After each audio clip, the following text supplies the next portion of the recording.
good evening, wherever you are. So hello, welcome to today's webinar and thank you for joining us. My name is Vicky Dalla Amedemi and I'm Artistic Director of Upswing. I'm a Black woman of African descent. I've got pink curly hair in a bob and I'm wearing a leopard print top. Talofa lava. My name is Natano Whanana. My full titles are actually Ceremonies Whangai Fiu Natano Etimani Ativalu Tomatangi Whanana. I hail from the villages of Whangamalo and Paloli in Savaii, Samoa.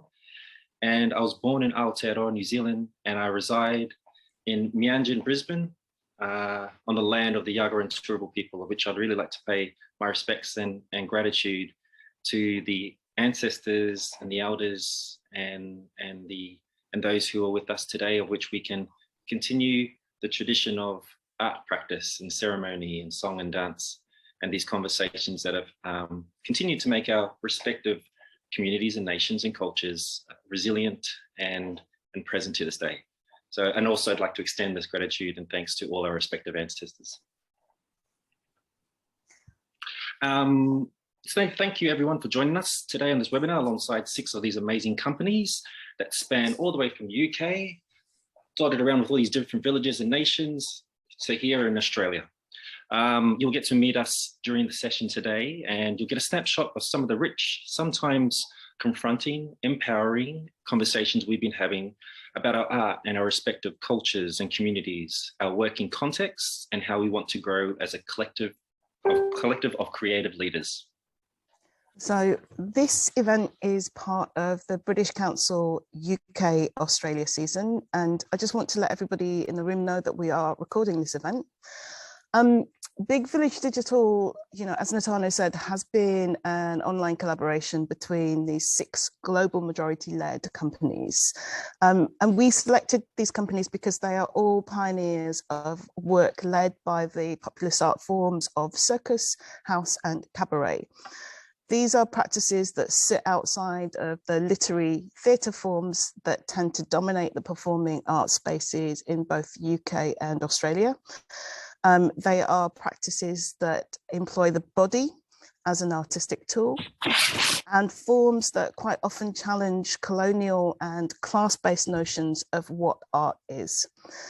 So in our individual contexts, we're often making work outside of mainstream structures, as well as coming from cultures that are different from the dominant culture in those spaces. However, we have all seemed to have found a huge opportunity in the work that we make to create differently, to speak to different people, to work in different places, and to build communities around us that identify with our experiences. Big Village has been led by Upswing in the UK and Cases in Australia. And we've been meeting, as Natano said, to share ideas, to explore future creative collaborations and think about what great support can give us, what actions that we want to take to encourage and to build a better future for artists like us. The conversation today is split into 3 topics and we share discussion that you will all get to tune and listen to. At the end, we will sum up for you our key takeaways, the things you can do or stop doing to better support artists working in this space. As we talk, you may want to gather questions because we will open up to a Q&A at the end. As I said, this will be recorded so you can come back and watch it in the future. We're going to invite the other companies to introduce themselves. But if you've not had the chance already, you can see much more about the companies by visiting our Big Village webpage, which will be put in the chat, and see the films that each of these companies have produced about the work that they do and how they create. I will also say that at the end of the session, you'll be sent a feedback survey via email. Always fun to do feedback, but it would be really great for us if you could take 5 minutes to tell us what you thought about this event. So without further ado, it'd be great if everyone could introduce themselves. I'm going to go to Lucy first. So good morning, everyone. My name is Lucy. I'm from Collective Then. We are a circus company based in the UK, making mostly circus and aerial. And at the minute, and for the past few years, we worked a lot in site-specific work. I am a light-skinned woman of African descent. I'm wearing a yellow and white hairband. I have pink braids and wearing a black t-shirt. Thank you, Lucy. Can I go to Harley next? Hi, my name is Harley Mann. I am a Waka Waka man from up Queensland Way along the Burnett River, Cherbourg. But I grew up in Sydney, in New South Wales, in Gadigal country, and I'm now coming to you from Turrbal Yagara country. I'm a contemporary circus performer, maker, mischief maker, I guess. I don't really have a huge label for what I do, what I want to do, but essentially it's centered around making art and work that gives voice to people that don't usually get it. So I'm the artistic director of Najanung Circus, which is a circus company based in Melbourne. We're a pretty young, new company. We create work that is First Nations and non-First Nations inclusive, creating stories that look at the interesting, confronting, difficult, amazing, special history of this country and this land, and how those sort of stories meet in a modern context. Visual description, sorry, I missed that. I'm in a relatively beigey yellow background room because of a horrible Brisbane light. But I have brown hair, short brown hair. I'm wearing a grey t-shirt and I have fair skin. Thank you, Hardy. I'm going to introduce Cassie next. Hi everyone, my name is Cassie. My pronouns are she, her. I'm the producer of the Cocoa Butter Club, which is a cabaret collective that is dedicated to celebrating and showcasing performers of colour in everything that is cabaret. That could be from drag and aerial and hoops and pole and fire and all the other things that make up the incredible cabaret scene. We support queer performers mostly, but not only, of all the people of colour in the world. From basically the kind of the top team to the bottom, everybody is POC. Thank you, Cassie, and thank you for the reminder. My pronouns are also she, her. I'm going to go to Ella next. Hello, everybody. My name is Ella. I am a proud trans woman of color, originally from the islands of Samoa. I come from the villages of Paleula, Sa'anapu, and Iwa Savai. And I also whakapapa back to Ngāpuhi, which is the native people in Aotearoa, New Zealand. I also identify as a whawhawhine and Takatapui, which is basically the third gender, I would say, in the Pacific Islands, in Polynesia. I am the founder of the Runway Movement, which is an queer POC collective that is all about building and networking our queer younger POC youth. And I am also part of a drag group called Thick Shake. We are all made up of queer POCs. And I'm also the mother of the House of Alexander, which is a ballroom house here in Meanjin, Brisbane, that also operates as a company as well. I am wearing a black boob shoe because she likes to show off the girls, honey. Her hair is out because she's feeling luscious. And she is in a beige room, just like Holly, because the lighting here is just not the one. So normally she likes a filter, but you're getting elegante, raw, livening color. All right. Thank you. Okay, Natano, can you tell us a bit about cases? And you've got to top Ella for vibe. I'm going to lose right up now. Firstly, I forgot to describe myself. I'm wearing a very bright orange and black collared shirt. I'm brown skinned and I have my hair tied back very tightly in a bun. Cassis Circus is just over 10 years old now, and it's a contemporary circus company where we predominantly do all the things that you would expect with a contemporary circus in terms of that sort of breathtaking, edge of the seat kind of skills, hanging on upside down on each other, standing on eggs, all that jive. I think the point of difference is that we come from a place where the themes or the artistic drive that to make the show are things that are really important to us, the directors. We are LGBTQI, I'm Samoan, so everything that's culturally relevant or pushing anything that, especially having brown people on stage. Historically, Australia doesn't have a great deal of color on stage. I would say I was, for a time, they're one of the few. And we continue to make shows that still do all the things that contemporary circus showcase in terms of the skills, but meaningful themes and things that represent us. Cool. And I'll briefly introduce Upswing as well. So Upswing is a UK-based contemporary circus company, and we aspire to tell new stories in extraordinary ways. And the stories that we tell are usually the stories of the people that don't regularly kind of get seen and presented on stage.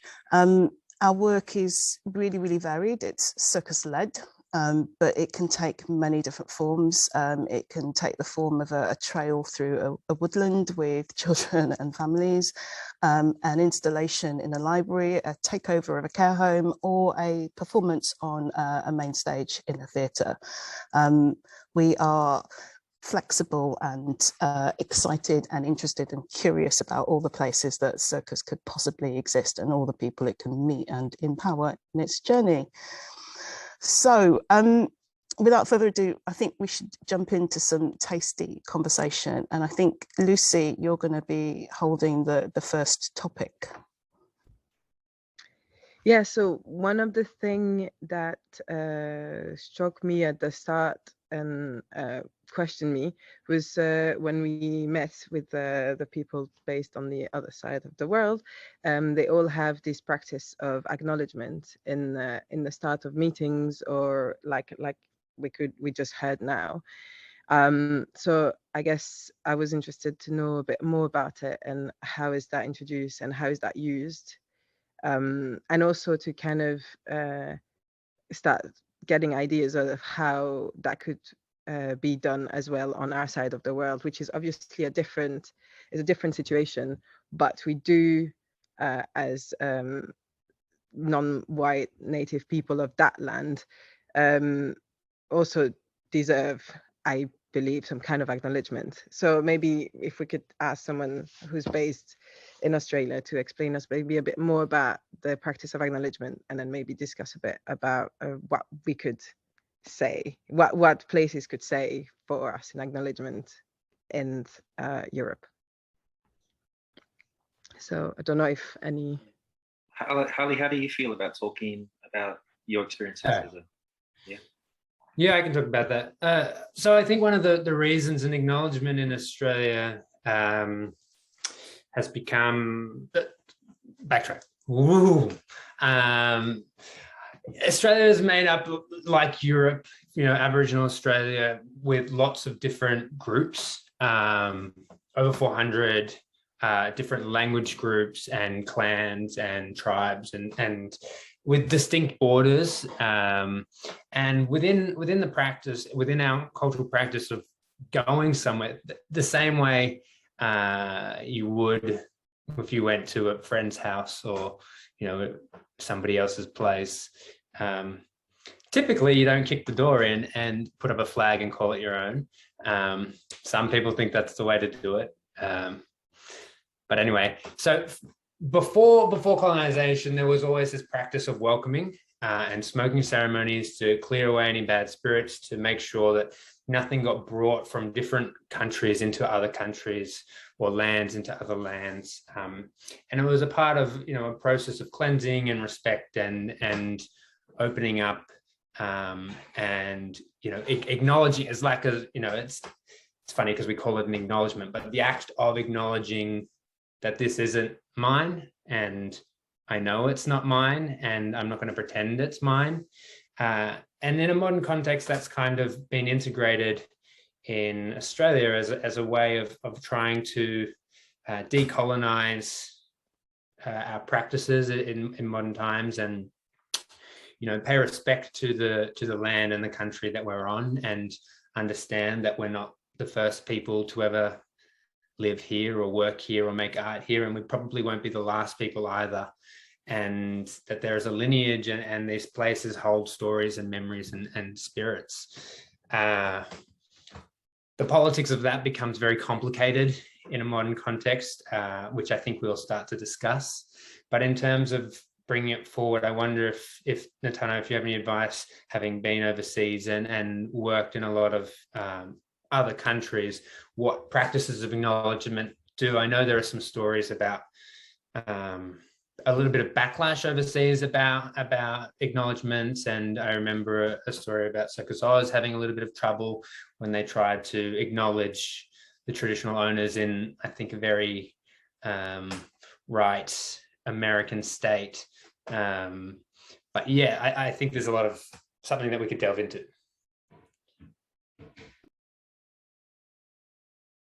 Oh, you're still on mute, Natano.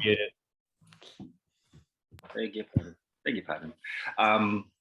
Yes, good point. There are different cultural protocols and approaches to being welcomed onto or acknowledging the land that you're arriving at.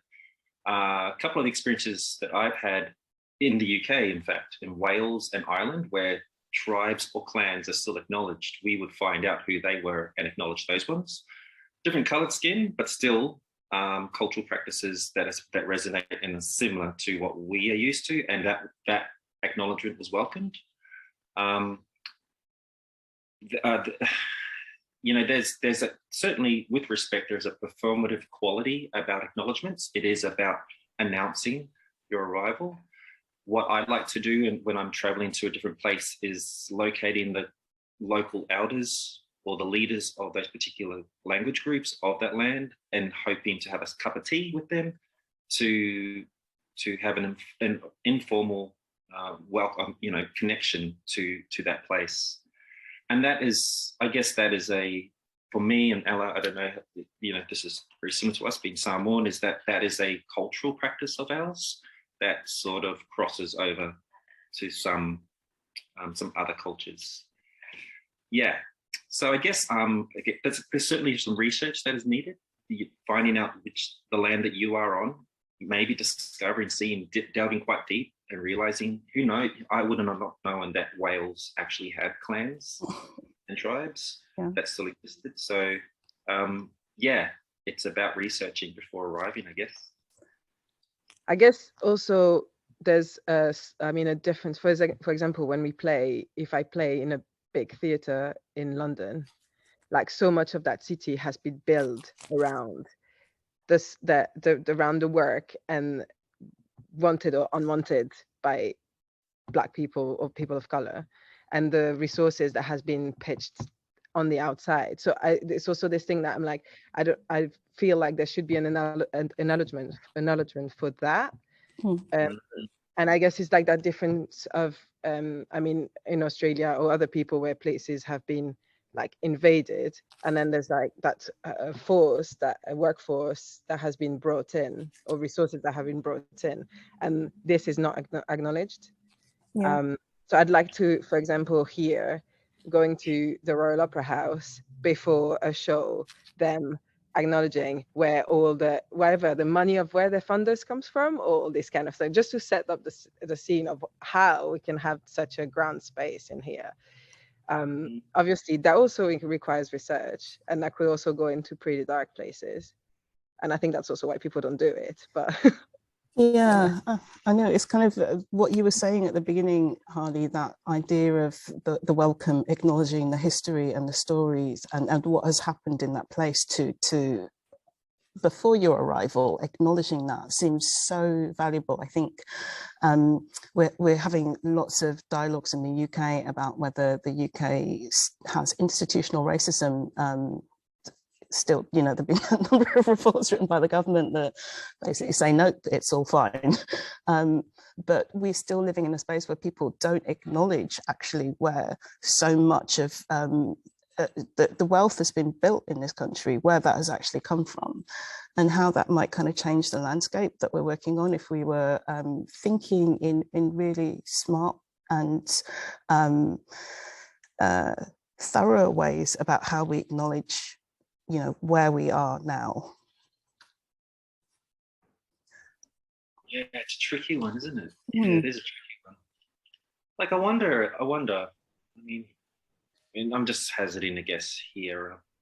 From my experiences in the UK and for Liverpool, for example, a lot of that slavery that existed there, that created all that infrastructure, and those multiple generations did that.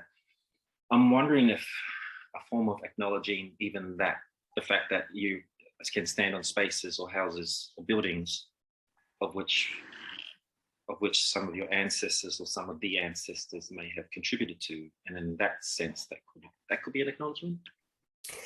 I think there's a really difficult part when it comes to acknowledging the UK in London and where it sits and who we're acknowledging first, because I think there's lots of different people who've come into this city at lots of different times to build it and create it into what it is.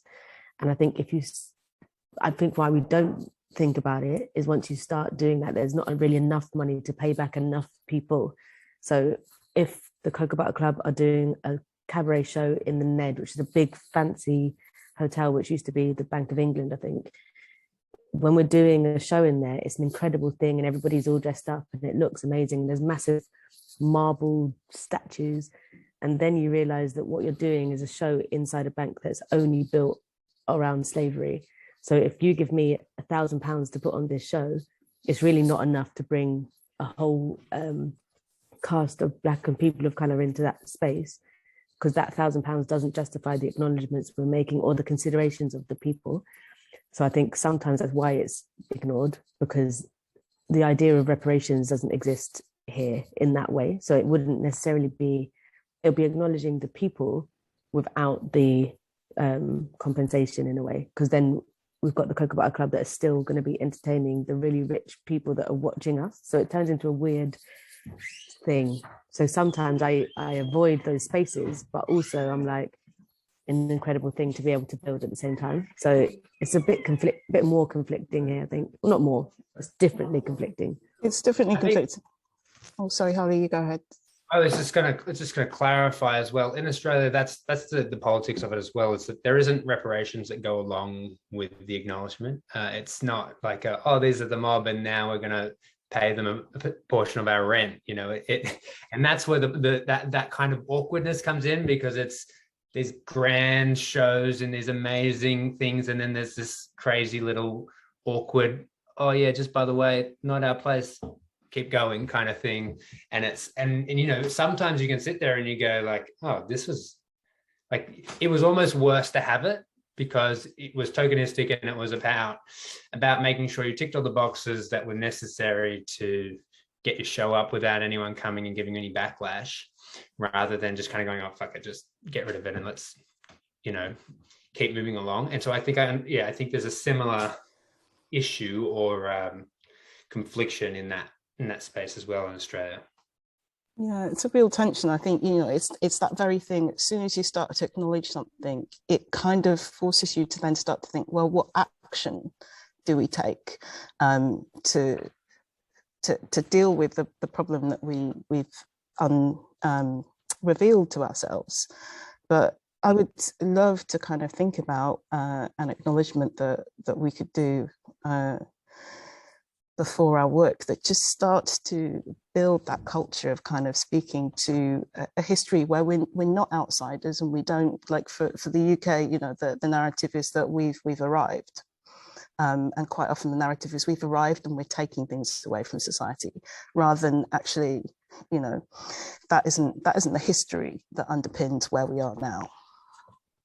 Yeah, I think also for me, the idea of acknowledgement would be also to justify my why I'm allowed to be in that place, because often it's like people invite you in that place and you have to be grateful.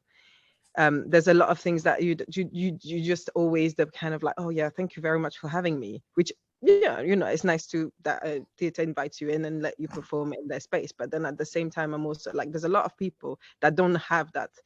They don't have to think, oh yeah, I'm being invited, or like I'm allowed to be here.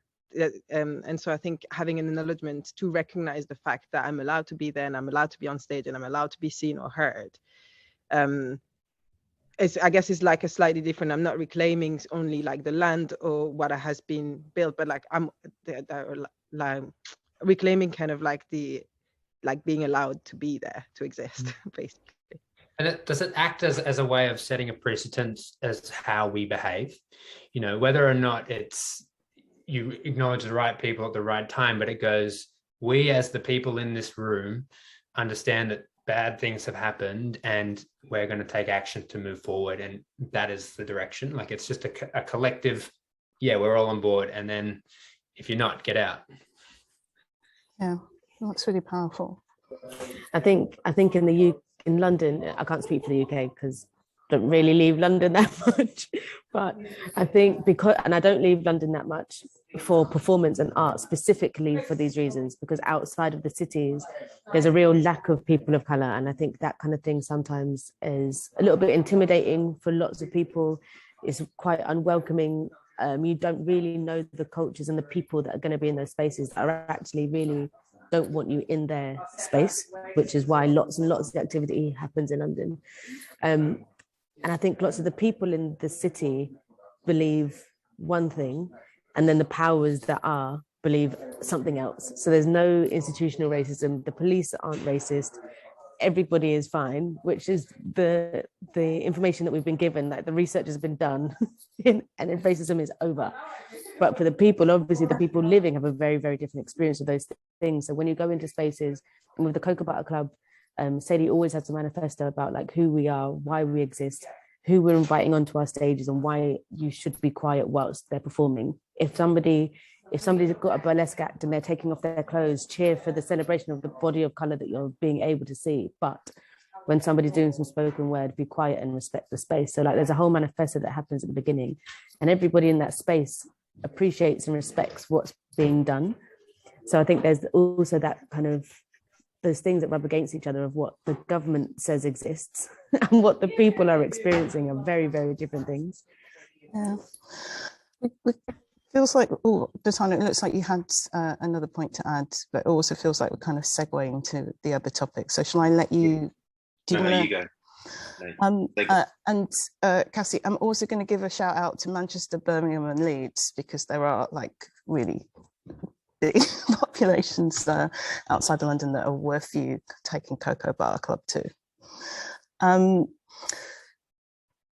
In topic 2, you know, there were a lot of conversations that we had about how we work, and I was really struck by the way that all of us have kind of gone on to define our working spaces in different ways.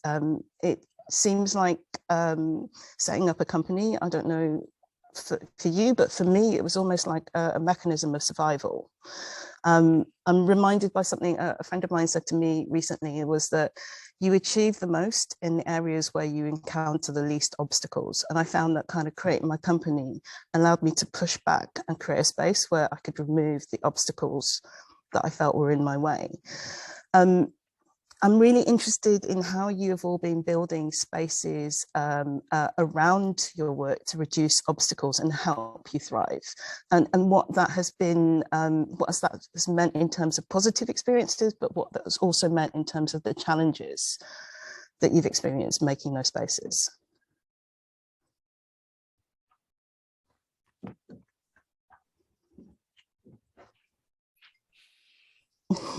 Everyone's. I'm just waiting for all of us to jump into this rabbit hole. I'll start by with Cassis. It's like we can all, I'm pretty sure we can all attest. It's definitely comes with its challenges. Running a company or companies or artists and being the kind of people that we are.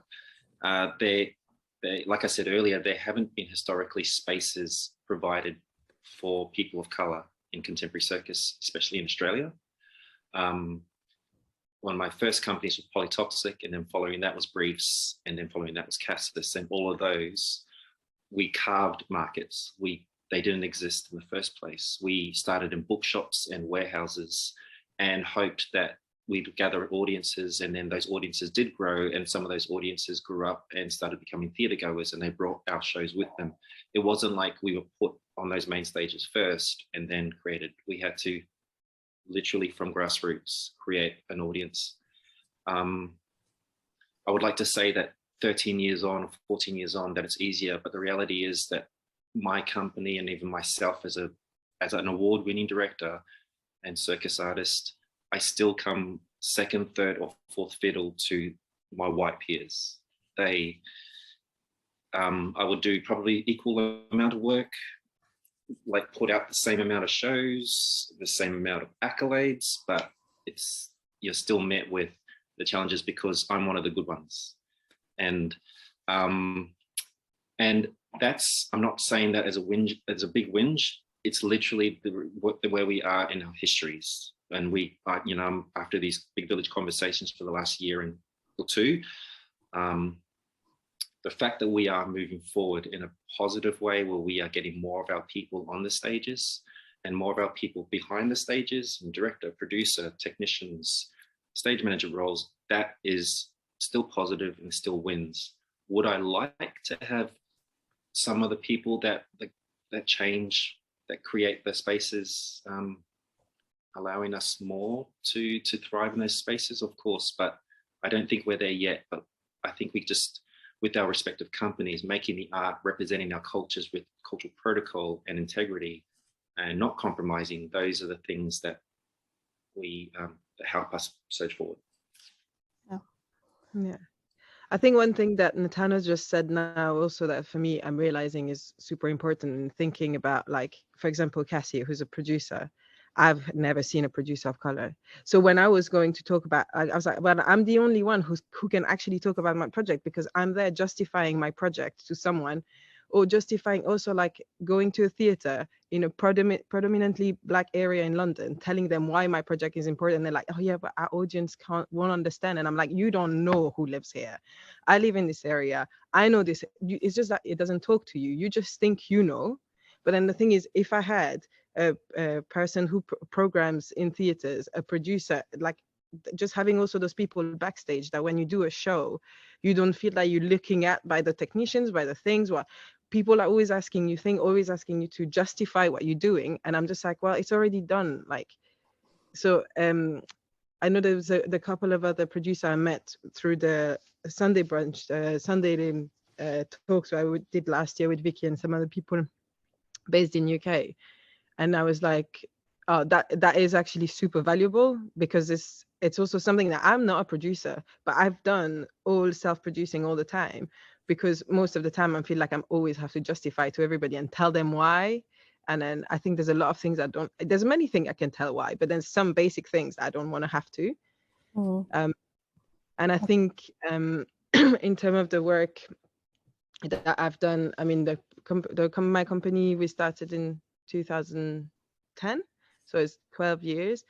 And I think we've done a lot. We started a company straight out of school and done quite a few things, but then slowly just felt like people, there was a thing is also, we all female-bodied people on stage mostly.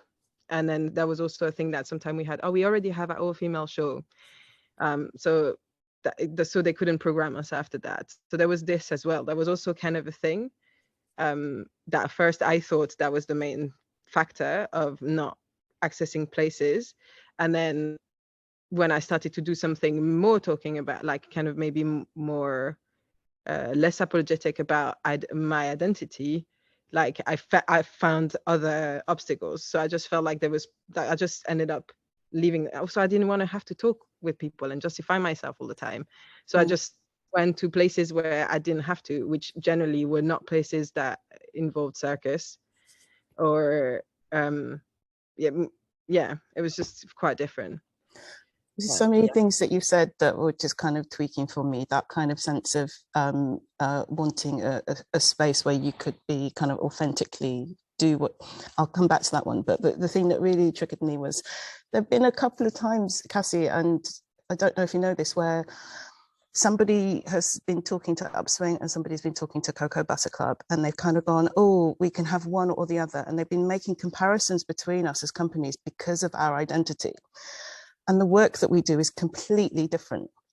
It's to me, that's such a strange thing to do, when the Cocoa Butter Club is an incredible platform and we do all of the things, but we don't specialize in one of those brackets. So we have a space where if somebody has learned how to walk on stilts in their living room, they can come and test it out at the Cocoa Butter Club, and then they can kind of like build on their performance, and then can kind of grow to the stages of Underbelly with us, and they can go to Berlin with us, and they can move around. But that person has chosen to do that in their house. That isn't somebody who's trained at a circus school or somebody who's gone to aerial school to learn and put in all the money to really understand how to do those things.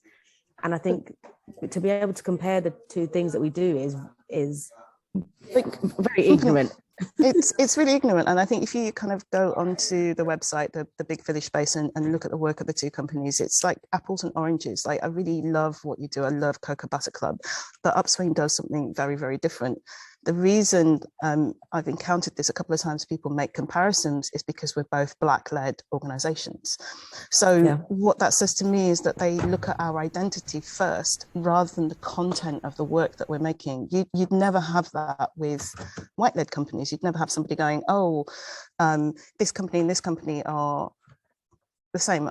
You know, it's really, really bizarre, especially when they're working with such different forms, cabaret, and burlesque. I think one of the big things also is that like a celebration of what we're doing, but also the idea of why these spaces need to exist and why we need to carve out our own things, is because we also share quite a few performers. So performers perform at the Cocoa Butter Club, and our aerial, incredible, skilled people also perform with Upswing.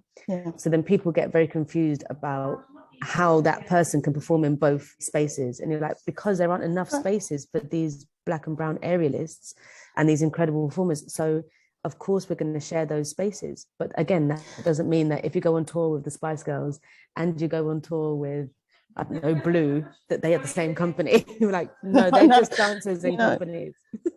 You can understand somebody can dance, you know, for the Royal Ballet and also, you know, dance for a contemporary company, and they're doing different things in those companies. You don't say those companies are, you know, the same. So I think it's interesting that that's happened a few times. Down to programming, and it's also indicative of that old guard where they do approach things in that sort of categorical manner, where, you know, those two look the same. The audiences will only expect one Black production this year. Let's leave it at that. So narrow-minded.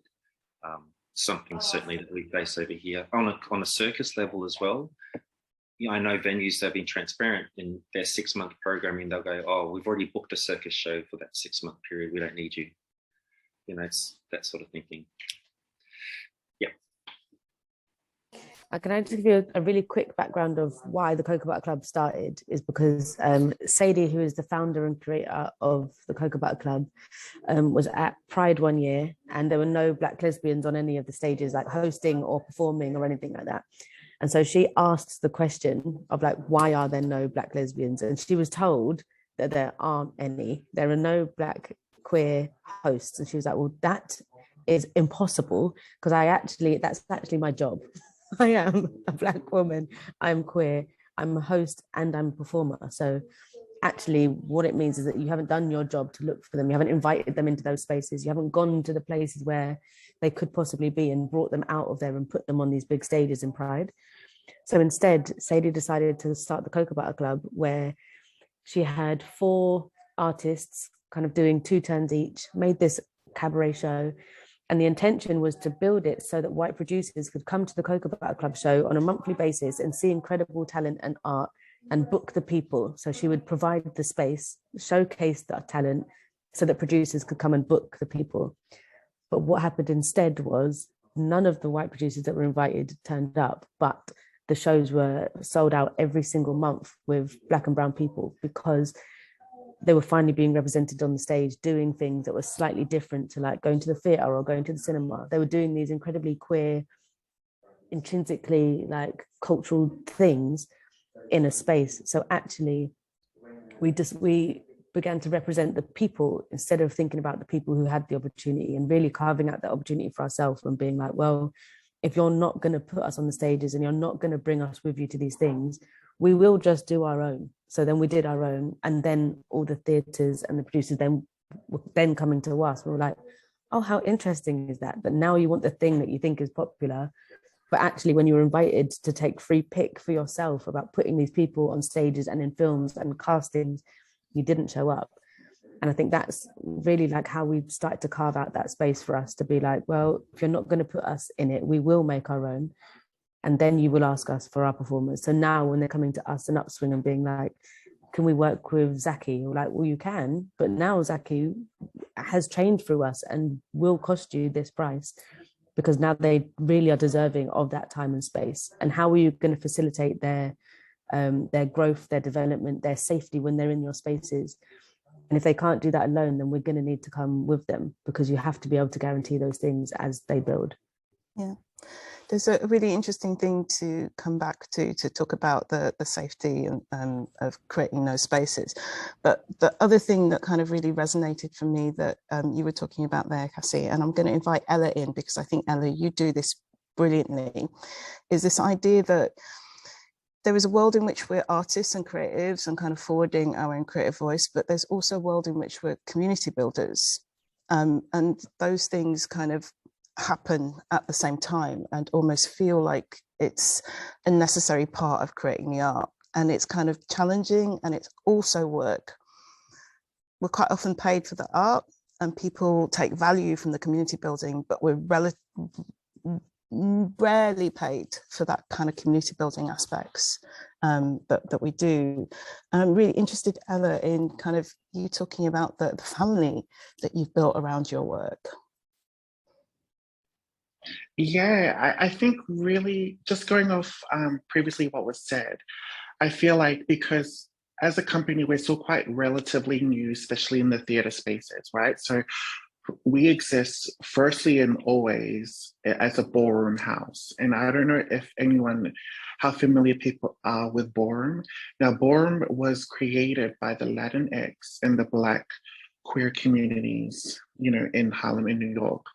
And it was basically because they felt ostracized within the white, gay pageants in their events. So they created their own space, and that is ballroom. And ballroom has just been able to exist in all cities around the world.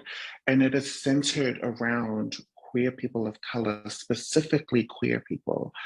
And I feel as though, especially for the youth now these days, ballroom is something that we all, I guess, foster to, because it is that one place that exists for us, built by us, for us.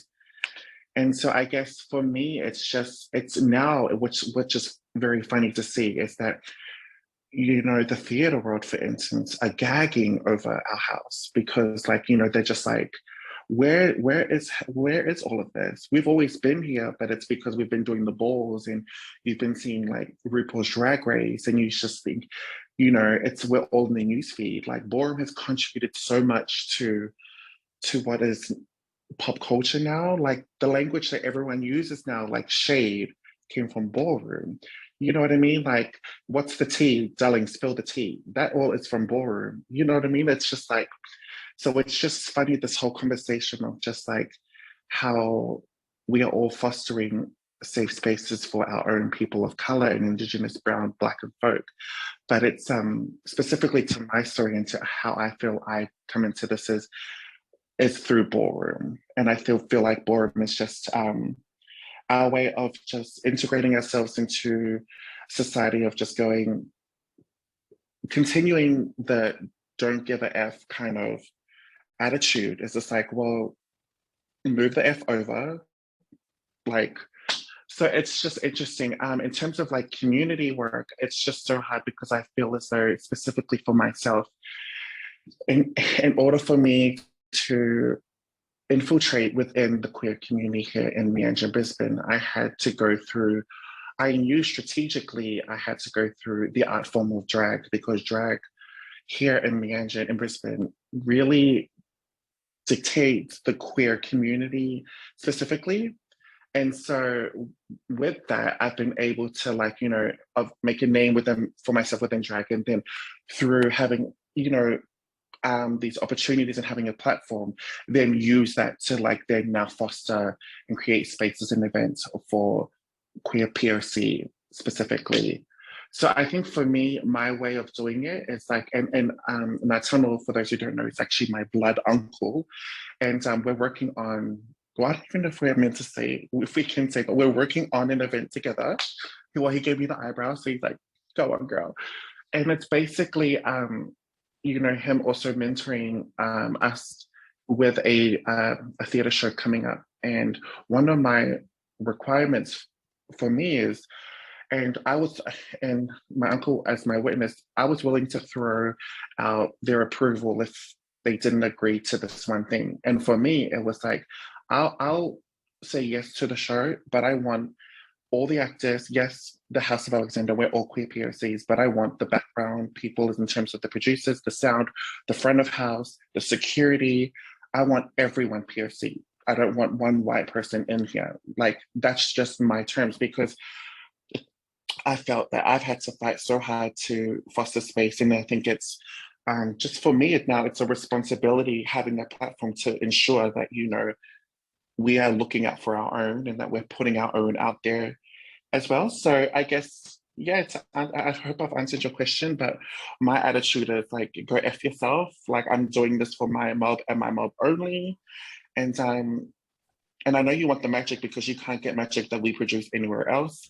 So you might say no now, but I know that someone big and bad is going to come around the corner, or you end up going to just having to say yes to us anyway, because let's be real, no one produces the shit we produce. And that's just on period. But I'm gonna stop right there. I never want to stop you when you're in your flow. I think, Lucy. Could I just ask, what was the response on that when you said to the theatre that was your that was what you... Well, I'll let Uncle because he was in the meeting. I unfortunately was at work, so yeah. It was a positive one. It wasn't just a blunt, these are our terms. We had to nurture the conversation by saying this is the realities that we exist in, and this is why we're requesting this. And with that information and education came a positive response. That's actually not happened once. It's actually happened twice with Ella that I have had to do that, which is good, because this is hard for some of the statement to land on some people's ears, but the reality is that the space is created for white people. And there's the occasional space that is created or allowed for us people of color. And especially with Ella's circumstances, with the trans community, the Whawhawhine community in Brisbane, it's not a big city, that's even smaller. So should we want to make a show with the house, then I think it's okay to have those safety parameters around there, so we could make the show without having to question and ask, why are you doing this? Yeah, so there's quite a lot of educational work having to be done to those theatres and organizations. So it's good to have someone who's got the energy to do that. Yeah, and it kind of starts to shift us into a conversation around gatekeepers as well, which is the next topic that we talked about quite a lot. Yeah, talking about rabbit holes, we keep going. So gatekeepers, the question, we are more often than not experiencing gatekeepers outside of our cultures, and what do we need them to do better?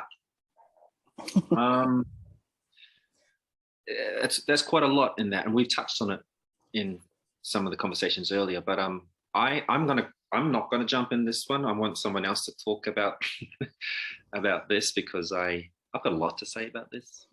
I'm going to just draw out the question a little bit more, and it's kind of a little bit in response to something that's kind of emerged in the chat, which we'll go to as a proper question later. But I was reflecting on my career the other day and thinking about how many times that something critical to being able to kind of authentically represent myself, my company, or my voice had to go through a gatekeeper, and how more often than not that gatekeeper was somebody who was white, and how more often than not, if it worked, it was because I was able to have a conversation with that person and they understood and allowed me to be authentic. And when it didn't work, it was because there was a space that was created for me that didn't feel authentic. It didn't feel like it really represented my idea. Not always done with malice. You know, sometimes people think that they are making the best choices, or they understand better than you, you know, what your voice should be. And I was kind of just reflecting on that situation and thinking how rare it is to be able to have a conversation with a gatekeeper where I don't have to explain and contextualize, and can just kind of go into a conversation and go, this is what we're doing. And they get it because, you know, they're from a similar culture, similar upbringing, or whatever. That was just a reflection. Yeah. One of the things I'd like to point out, just jump in here, is that the part of the education with some of the presenters and programmers here in Australia, one of the things is implementing cultural advice. So we'll have elders as our dramaturgs and those cultural leaders, because they are the most professional and educated in terms of those particular cultures. But that's not an easy thing to convince or validate in a budget when talking to theatres and what have you. It's certainly getting better in Australia. People are understanding the need for that, but that's not to say that they jump at that option. I'm sorry, I'm jumping all over the place, but that's how my brain works. There is something that keeps coming to mind, in terms of cultural crossovers, Harley and I kind of connected a lot more.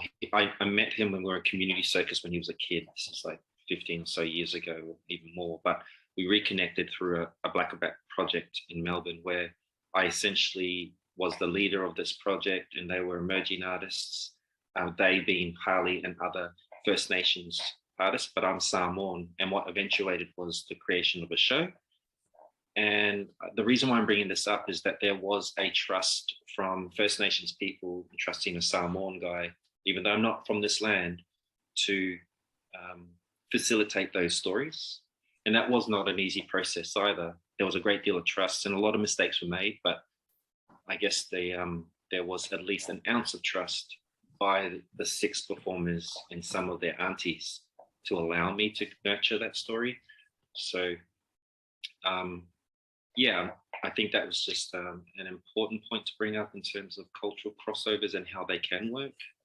But there was a lot of conversations to make sure that I could do it. And there was backlash as well. So yeah. I think for me, some of the difficulties with gatekeeping is really about like the art that people want in their spaces, the audiences that people want in their spaces, and then the trust they have and the budgets they have to make sure that those things can happen. So with the Cocoa Butter Club, a lot of the time, people are really, really excited about having a kind of only POC cast and making sure that our audiences follow us to the spaces. And a little bit like what we were talking about of how many jobs you have to then do instead of the one job of bring the show and make sure the performers get onto the stage. You're then doing the marketing, and you're then doing the audience outreach, and you're then doing and then because the theatre or the venue have trusted that you are going to come, and with you comes your people, which often is true, but often is also not your job. And I think sometimes the thing about the gatekeeping is that they also have the budget. So if they want the Cocoa Butter Club to put on a main stage show, it's going to cost them 30 to 50 grand because of all the things that happen, all the rehearsals, all the technical stuff, all the people hanging from the ceiling, all the fire, all the other things. And then they think about it again and they're like, oh, actually, we've got like 2 grand and you can go in our smaller space for an hour. And you're like, oh, okay. So it's shifted from highlighting queer people of color and their stories and their backgrounds to bringing their people in for an hour because you'll sell more tickets to that thing you think. And I think the gatekeeping and trust around what is going to be successful and how you measure that success is really difficult if you're not given the position to be able to test the show and the work and the performance first. And I think that's the strange thing about the gatekeeping at the moment is they want the thing, they just don't trust enough in what they think they're able to sell. I think that attachment of risk from work of people of colour is really interesting. I kind of quite often hear, whenever we talk about diverse leadership or kind of work or practice, there's always a sense that there's a risk attached to it. I think that thing that you said about expecting that additional work of audience development as well as bringing your work in is really interesting. I think there's also this thing like, Cocoa Butter Club is also, like Upswing's work, because of the people that we put on stage, it does appeal to diverse audiences. It does appeal to Black audiences, but our work isn't only for Black audiences. Actually, our work speaks to a really, really wide community, and that kind of sense of people narrowing the field for you a little bit. Actually, when it's like when people talk about Black history, it's not Black history, it's world history. Do you know what I mean? Like it's part of the narrative of the whole. It's not just a something that will be of interest only to a small group of people. Only in October. No, in October.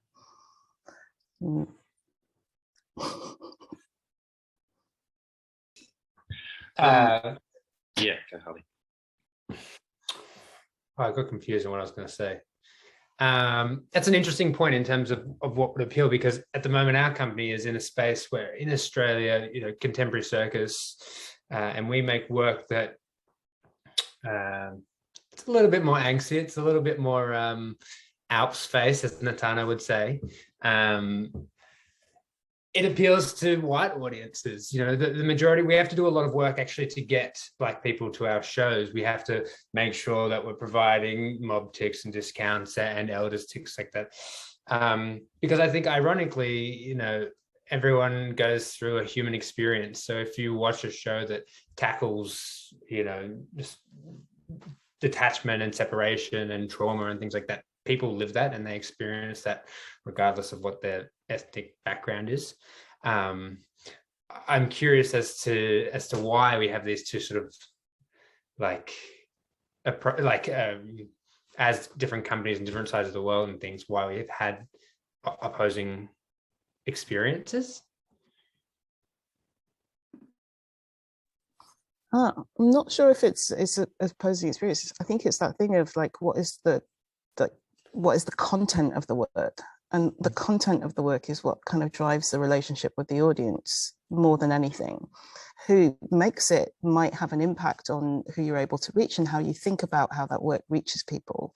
But it's that thing of kind of moving away from the space where we reduce people to what their identity is and actually start to be able to look at what it is that they're making as artists and creators, and let that lead the conversation. That's a really interesting point, actually, because I think, Vicky, you and I talked about, I think this was over our first coffee when we first met 3 years ago, that we acknowledged that Australian circus, physical theatre, we actually don't shy away from talking about our identities and our heritages and pushing that through on stages. And I think that's also, that resonates with Australian audiences for some reason. So yeah, I wonder if that is something to do with the types of audiences that we do get, because with Chasing Smoke, there was definitely a lot of majority white audiences that came to that First Nation show, And there was a lot of moved people in that, and I would come put that down to, with respect, a lot of white guilt. Like people were willing to sit in and feel the guilt from the atrocities that were inflicted on First Nations people in Australia in a circus context. So yeah, yeah. I think lots of the audiences is also really about like who is used to being in those spaces, who doesn't need an invitation because they're looking at a program that is built for them anyway. So if you're really in the practice of like, on once a month you go to a theatre show because that's what you do, or your parents come into the city and you take them to the theatre, or there's really the kind of reintroducing that to other people, I think. So even with my own shows, I have to really convince my family to come. I'm like, you'll come and you'll enjoy it and you'll have the best time, and there'll be more of us than them actually. And with the Cocoa Butter Club, I think there is that shift of like, there is more people of colour in the audiences, in some of the shows, not in all of the shows, but in the majority of the shows. So actually that little bit of extra convincing makes my grandmother be like, okay. But then there's the strange thing, she's like, I'm here to support you, so I don't really know what's going on the stage because I don't want to see that person's nipples actually. But I'm here to support you doing the thing that you should do and carving out this space. So then my family are driven to it, but they're going there because of who's in that space. They're not going there because there's a show happening, because when that show isn't there, them are not invited anymore to that space. So once you have the one show or the two shows that have people of color in it or have queer themes in it, once those things finish, you then back to your normal, quite boring program. So actually you become excluded again. So you've got to wait for that time of year to come back around, and you're like, oh, it's October, so it's Black History Month, or oh, it's LGBT History Month, or whatever it is. And in the middle, my family are like, I'm going to the cinema because we're on that screen sometimes. I hear that. Upswing started as an outdoor arts company, and I remember the transition when we started working more and more in more traditional theatre spaces, and that our audiences just looked completely different, and that was a bit of a shock. And that's why, we value working in those non-traditional spaces, in the streets, in libraries, in the places where we know we're going to meet people who won't regularly go to theatres. Like, we still take our work to theatres, and we do a lot of work around building a family around the work and building our audiences so that they can come with us on the various creative journeys that we go on. But it was really stark moving from public space to kind of theatre space where people have to pay for a ticket, that there was a real shift. Okay, it feels like a good time to kind of start to wrap up. I think we've covered a lot of areas that we've touched on. There was a lot that we talked about in our sessions that we haven't discussed in this space, and maybe those are things that we want to hold to more privately, and that's fine. I think it would be really great to kind of circle around the room and for everybody to kind of add a point. So we discussed for a long time this manifesto, and we've kind of taken away from each other some really, really interesting practices around policy building and, all of those structures, and some really interesting creative ideas and opportunities for the future. But focusing on this space, I want everyone to share kind of one thought around what good allyship looks like, and what people can do or not do to support the kind of work that we're all making in our individual spaces. So the work of global majority-led companies that are not working with mainstream theatre practices. I think good allyship means making sure that you have made intentional choices. So when you're writing your next Arts Council bids and you're applying for MPO and you're doing all the big money grabbing, I think it is really important to make sure that in there you put budget lines that are supporting specific communities, and you've spoken to the leaders of those communities first. So before you put their name into an application and say we could possibly be working with this person, it's speaking to that person, really understanding what they need from you, instead of being like, they might need $2,000 to do a show in the bar. But actually, what is the development process and the relationship building that you are offering? And I think so that you don't come with fees that are not kind of manageable for those communities and kind of giving them the scraps at the end once you've spent your big budget, it's making sure that those lines exist, and then making sure that those people exist inside your venues and inside your institutions to support that work. So I intentionally have people of color as my kind of assistant producers at different places that I work, because I've gone out and found them and brought them in. And if I can do it, I don't run an organization in like the grand scheme of things, then other people can do that, and they can do it intentionally, making that choice, not as a second thought. So I know there's a question here about how we can kind of encourage more Black and brown producers and like what we're doing. And it is by writing them into your budgets, being like, actually, this 6 months are going to be about working with 4 Black and brown producers. They're going to put on this thing, and then they can kind of circle back around and build relationships with other venues that we work with. It just has to be very, very intentional choices. So there's kind of a couple of things I'm going to draw out from that. So making intentional choices, giving appropriate budgets to doing the work. And if you are wanting to work in consultation with somebody, so that dialogue has to happen around building those structures, not after. Okay. Can I just follow up on what Cassie just said about if you have those 6 months to work with Black and brown producers, make sure that you also have a safe environment for them to work in, because I feel like sometimes you bring Broughton somewhere because people really want you and they ask you to come, but there's no space for you to actually thrive because there's not a safe space. So you just, again, used and then feel somehow tokenized in a way. So it's also like being actively aware about how people get tokenized, like offer spaces, but also like offer a safe space where people can actually work and learn and grow. So I'm hearing from that, offering a safe space and kind of taking the time to understand what a safe space is, and also giving people agency and power in those spaces. Because I hear you, I've kind of seen those structures that have been created around kind of inviting people into a space because there's a lack of diversity in the space, but then they aren't provided the safe structures or the tools to kind of be powerful and thrive in those spaces. And can I add to that, Vicky? I think it's because you've got to place importance on who is the one that's going to organise and create those safe spaces. I mean, there's far too many white organisations here in Australia that think they're eligible and have the capacity to do that, but what they're actually doing is recycling poor and bad behaviour and not knowing it. So yeah, having the right people and appropriate people to help create their spaces is pretty important too. Yeah, absolutely.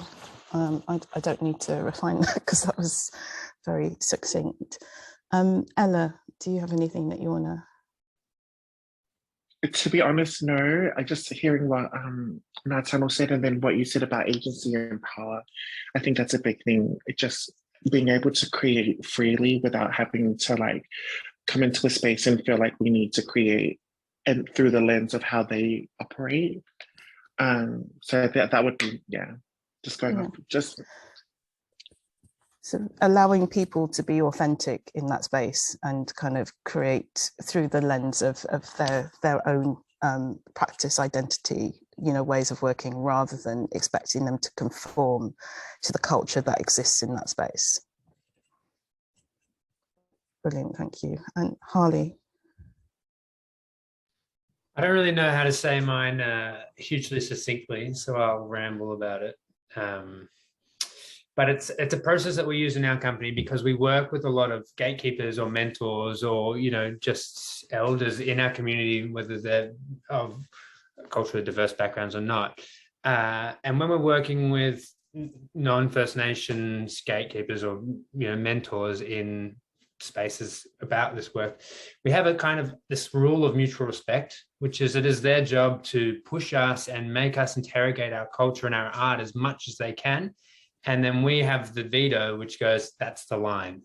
And it's kind of that thing that we set it up at the start so that they know that they can have that space to kind of pull out and try and find different ways and communicate things and make mistakes about it, because that's also part of the process too. And then when we when we go, oh, actually, that is probably too far, it's not like you're a racist, get out of our rehearsal room. It's just like oh, that's the line. Great, let's take another angle and let's move on and do it in another way. I love that. I love that invitation to true partnership, because you don't want to feel like the bar is set differently for you because you are a diverse artist. You still want to be making work of absolute high quality, and to be able to have those informed dialogues with people that you're working with, but also to understand where to draw the line and where to draw the boundaries, because it's about them not understanding intention or direction rather than, yeah, that's beautiful. Thank you. My one would be a mantra that I learned from my mum, who would never swear, but this was the one time she was, it was like, if it's not a hell yes, it's a no.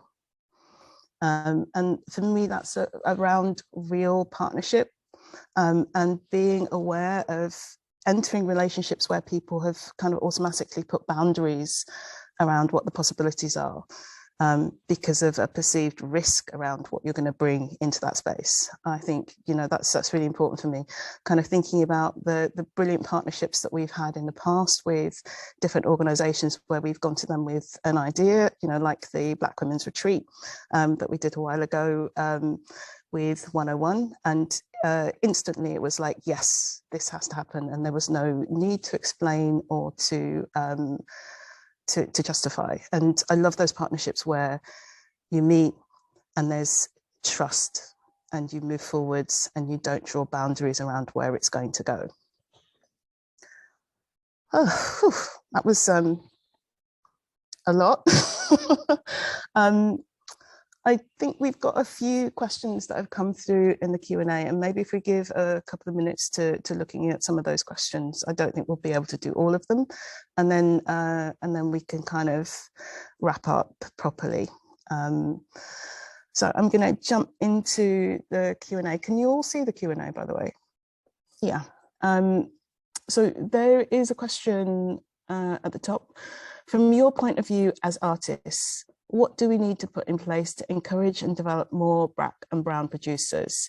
I see there are more in dance world, so why not circus? Because there's no Black people in circus, firstly. I mean, there's one of us and we all the same for... No, okay. I think there's a really, firstly, like, I mean, I guess in the UK, there's like the circus world is very small, and it's still quite new, and I think there's just, I don't know, I just think it's just like, there's really, how many circus producers is there already? There's not that many. Yeah. So I think it's just a question of the amount of people. I think there's something about the amount of people. I think there's something around the culture of circus as well. I think it's also around the opportunities to produce and the resources that are available to produce. So many artists in the circus community are self-producing artists because there is that kind of lack of producers, full stop in the UK. I don't know if it's similar in Australia. Yes. Yes.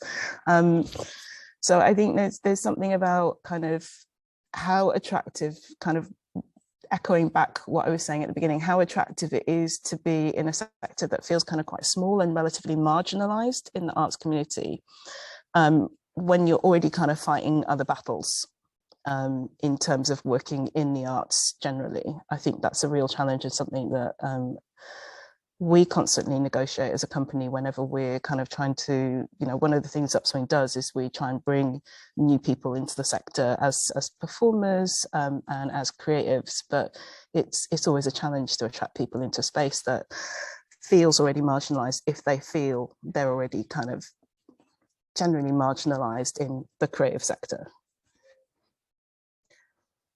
I'm going to jump on to the next question. Hi, thank you for all your experiences. Are you going to publish this manifesto? I think, yes, there are so many things that we've talked about and shared within the group that we will publish. I'm saying yes to that. I think we've discussed that, but how does that feel for everyone? And this conversation is recorded and will be accessible as well. There's a question from Dan Martin about the Cocoa Butter Club. I think we've talked about that a little bit. So he was for the Cocoa Butter Club in Upswing. Why do you feel they compare you both? I understand a big part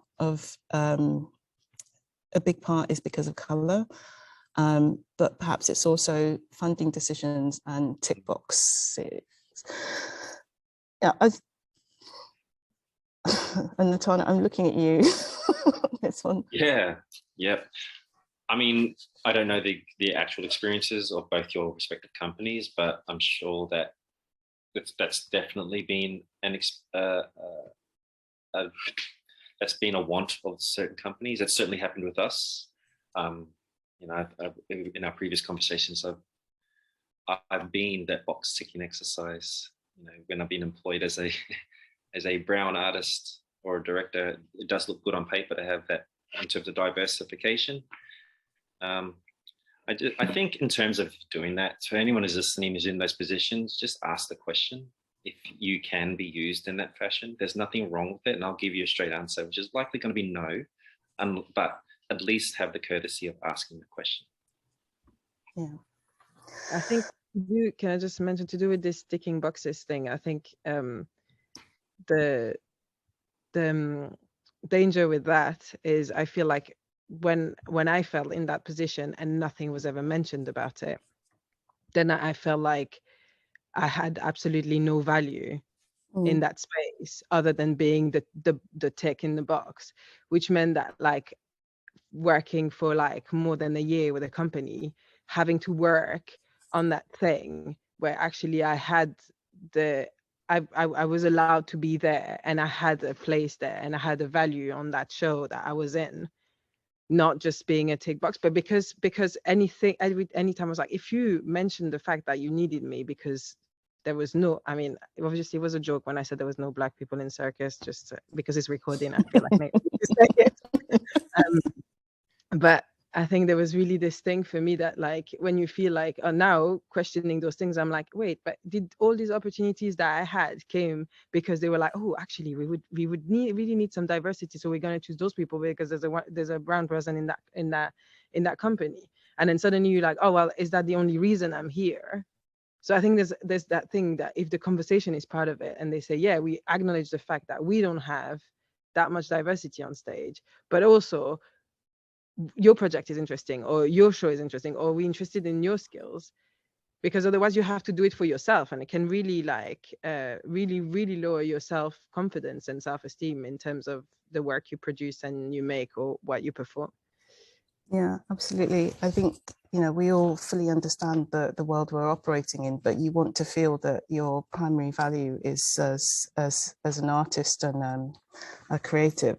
And I think being able to have those conversations really explicitly is hugely useful.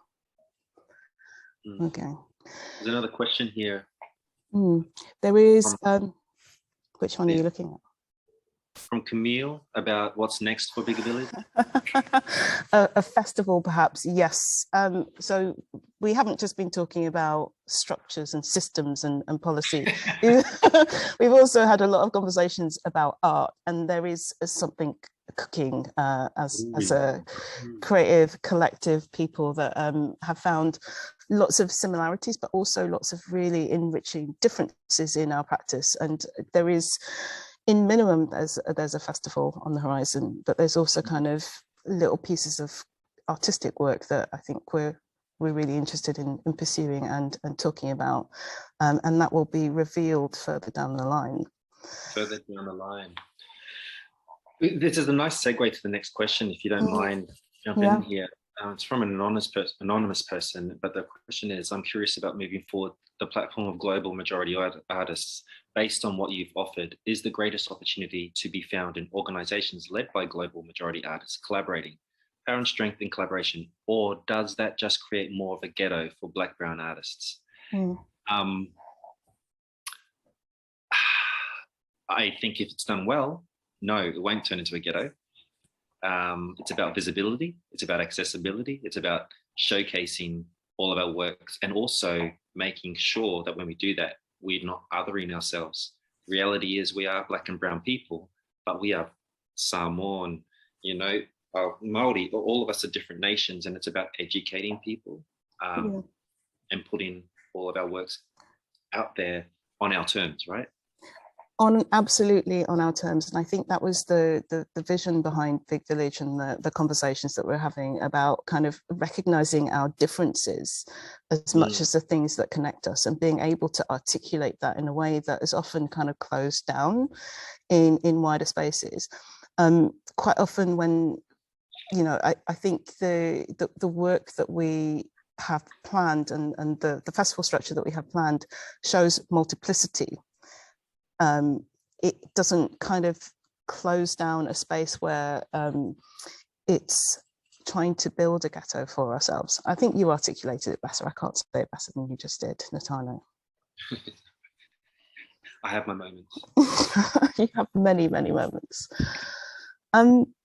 I think there's a couple more questions. There's curious to know from the Australian companies if performing in UK has been a different experience for you if you performed in the UK than performing in Australia. Yes, yeah. Hard answer, yes. It's interesting over here. Australia it's a colonized country by Great Britain. And so there's differences in, like, even in that fact alone, there's a difference. So when we were over there talking about decolonizing to the colonizer, like the OG over there, it wasn't met very well. And we ain't backward about coming forward, us Pacific Islanders and blackfellas. So yeah, but do we care? No. It's supposed to be about that, right? You know, we tell it how it is, and although over there was some, you know, pretty nasty reactions, there was also some great ones because we found allies and colleagues and stuff like that people thought similar to us. Yes, definitely difference.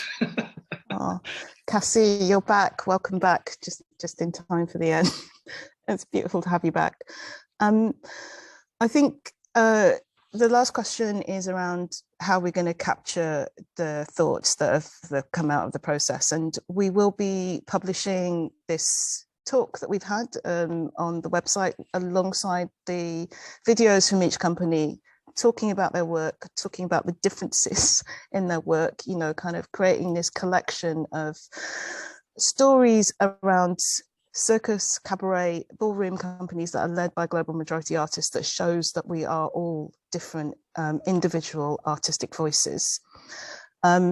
We will also be putting up the manifesto that contains some of the points that came out of this conversation, but some of the other things that came out of our wider conversations as a document that people will be able to download from the same page. I would like to say a few thank yous before we finish. Firstly, I want to say a massive thank you to all of these people that we've spent the last few months kind of talking, gassing, playing, laughing, grinding our teeth at each other, and just kind of generally building a little bit of an international family. This isn't the end. This is the beginning of something really, really beautiful. And I just look forward to all of our companies and other companies that we will find around the world growing alongside us. I want to say a big thanks to you to the UK-Australia season, which is a joint partnership between the British Council, the Australia Council, Australia House, and the Department of Foreign Affairs and Trade that have funded this process and allowed us to spend some time together. I want to say a special thank you to the British Council team, Hannah Salmon, Tom Curtis, who's now not with the British Council, Anna Hay, Michelle Sewell, and Linda Drubel, who've all supported us kind of getting this platform together. I want to say thank you to the Upswing team behind the scenes, Bridie, Sarah, and Sherry, and Camille, who've all been kind of working in the background to give us the space to have these conversations. And I want to remind everyone that there will be a feedback form coming to them on email, and it would be much appreciated if you could fill in the feedback form. Do go check out the page. and watch the videos, do go check out the page in a month's time when we release the manifesto. Thank you for spending some time with us today. We hope it's been useful, and I will see you all down the road.